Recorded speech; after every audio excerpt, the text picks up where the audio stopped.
આ છે ત્રિકામાચાર્યજી અને માધવરાયજી.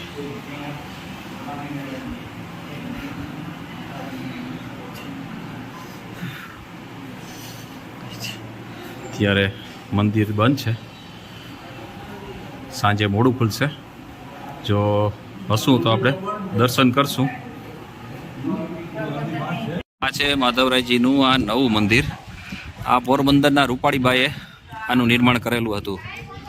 ત્યારે કહેવાતું કે પોરબંદરના રૂપાળીબા ઘણા મંદિરો બનાવેલા છે, એમાંનું એક આ મંદિર છે. આ માધવરાયજીનું નવું મંદિર જે અત્યારે આપણે જોઈએ છે તે પોરબંદરના રૂપાળીબાએ બનાવેલું હતું. રાણા સાહેબના જે હતા ત્યાં આપણા રાજા પોરબંદરના. આ છે પુરાતન મંદિર, જે જૂનવાણી મંદિર કહી શકીએ આપણે. માધવરાયજી પહેલાં મૂર્તિ અહીંયા હતી, એની મૂર્તિ અહીંયા હતી માધવરાયજીની. તેને અહીંથી ઓલા મંદિરે આપણે જોઈ ત્યાં બિરાજમાન કરેલ છે. મંદિરની કહાની આપણે જે સાંભળેલી છે એમાં એવું હતું કે એક ગોવાળ હતો, તે ગાય ચરાવવા જતો, અને તે ગાય ચરાવવા જતો એટલે એક ગાય હતી એ ઓટોમેટિક એનું દૂધ દોવાઈ જતું. ઘરે જાય તો ગાય દોવા ના દેતી, એટલે ડોહીમાંની એક ગાય હતી જે એ ડોહીમાં દરરોજ ગોવાળને કહેતા કે ભાઈ મારી ગાયનું વાછરડું તો ઘરે બાંધેલું છે, છતાં એ આ ગાય કેમ દોવાઈ જઈને આવે છે. તો ગોવાળ એવું કહે છે કે ભાઈ હું તો એને ગામને ચોરે મૂકી દઉં છું પાદરે, ત્યાંથી ગાય ક્યાં જાય છે શું કરે છે મને ખ્યાલ નથી. પછી દરરોજનું ટક ટક ટક માજીનું સાંભળીને પછી ગોવાળ એક દિવસ નક્કી કર્યું કે આની ગાય ક્યાં જાય છે આપણે જરાક જોવું છે. પછી ગોવાળ એની પાછળ પાછળ જાય છે, ગાય ક્યાં જાય છે. પછી ગાયને જોવે છે તો ગાય સમુદ્રમાં અંદર જતી રહે છે, અને રસ્તો એને આપી દે છે સમુદ્ર. અને ત્યાં એક શિવલિંગ હોય છે, એની માથે જઈને ગાય એનું દૂધ ત્યાં અર્પણ કરે છે.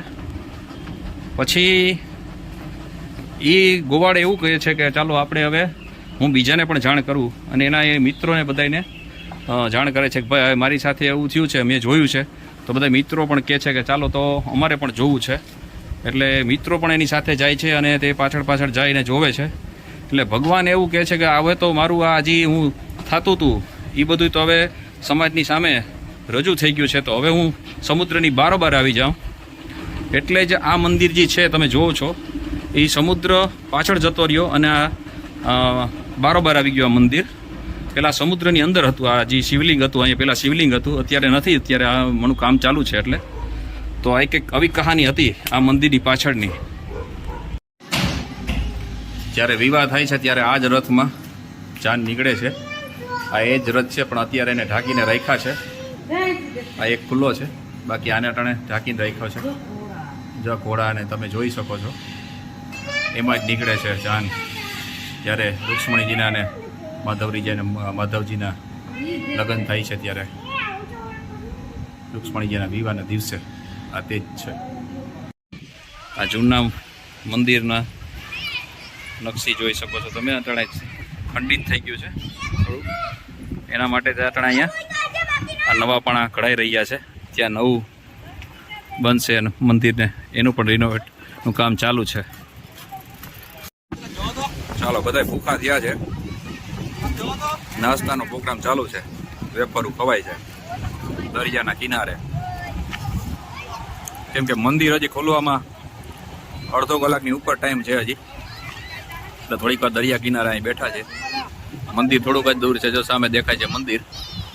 અને અમે અહીંયા અટાણે પછી છોકરાઓને ભૂખ લાગી હતી તો બાળકોને વેફર લઈ દીધી છે, બેઠા બેઠા નાસ્તો કરે છે. જો આ કોથળીઓ કોઈ દિવસે બહાર ફેંકવી નહીં બને ત્યાં સુધી, ડસ્ટબિન સિવાય. જો અમે એક જ કોથળીની અંદર બધી કોથળીઓ નાખી લીધી છે, અને પછી કચરો ડસ્ટબિનમાં જ નાખશું. કે જો રસ્તામાં ડસ્ટબિન આવશે તો ઠીક છે, નકર પછી ભેગો લેતા જશું. તો બને તો આવી રીતે ક્યાંય તમે નાસ્તા કરો તો કોથળીઓને ક્યાંય ઉડાડવી નહીં. હવે અહીંયા પાછા વળી નવી ગોલા પાર્ટી ચાલુ થાય. હમણાં બધા એ સામે જઈને રસ પી આવ્યા. ચાલો હવે આ ગોલા પાર્ટી પૂરી થાય પછી સામે મંદિરે દર્શન કરી લઈએ.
માંડવી બીચ.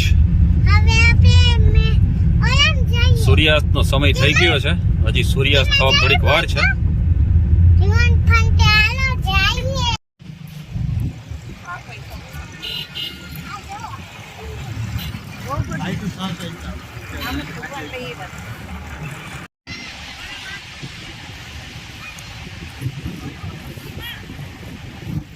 ચાલો માધુપુર બીચનો નજારો માણીએ, સાથે સાથે સૂર્યાસ્તનો પણ. સૂર્યાસ્ત જો કે સૂર્ય વાદળોની પાછળ છુપાઈ ગયા છે.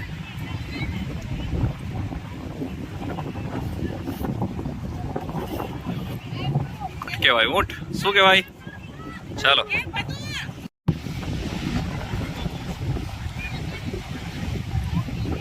જો કે અમે પોરબંદર વાસીઓને તો દરિયા કિનારાનો આટલો મોહ ન હોય, કેમ કે અમારે તો સુંદર મજાની ચોપાટી છે જ. જો આવી એક્ટિવિટી પણ તમારે કરવી હોય તો કરી શકો છો.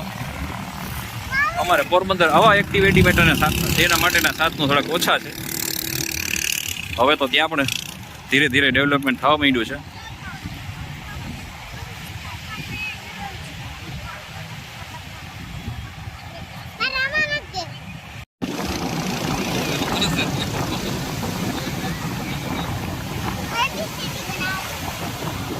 મોઢે ક્યાંથી લગાડી મોટા સુધી રહેતી પૂરી હાથમાં છોઈટી છે.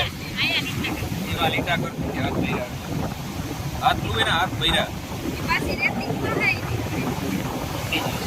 જાતા જાતા વળી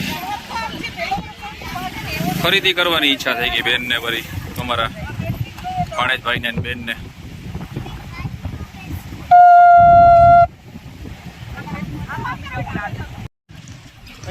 ચાલો હવે અંધારું થઈ ગયું છે. આપણે સામે શિવલિંગ દેખાય છે, ત્યાં દર્શન કરતા આવીએ. પછી આપણે બેક ટુ પેવેલિયન એટલે કે પોરબંદર બાજુ રવાના થશું. હવે જરાક છે તો શિવલિંગના દર્શન અહીં કરી લઈએ. અહીં સુધી આવ્યા છે તો અહીં બહુ પ્રખ્યાત છે આ શિવલિંગના. તમે જોયે જ હશે ઘણા વિડીયોમાં અને શોર્ટ વિડીયોમાં, રીલ્સમાં. તમે આ શિવલિંગને ઘણા વિડીયોમાં જોઈ હશે, રીલ્સમાં અને શોર્ટ વિડીયોમાં. અહીંથી દીકા જય શિવ શંભો.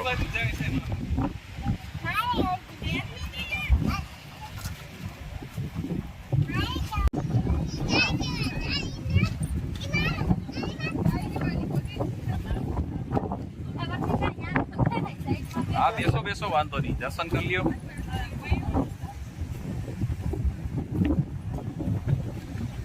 આવે છે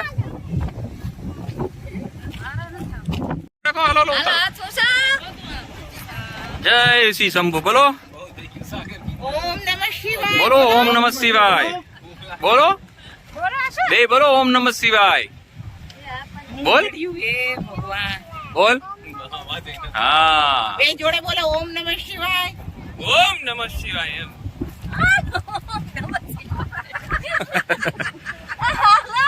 ગંદી મારત પડે.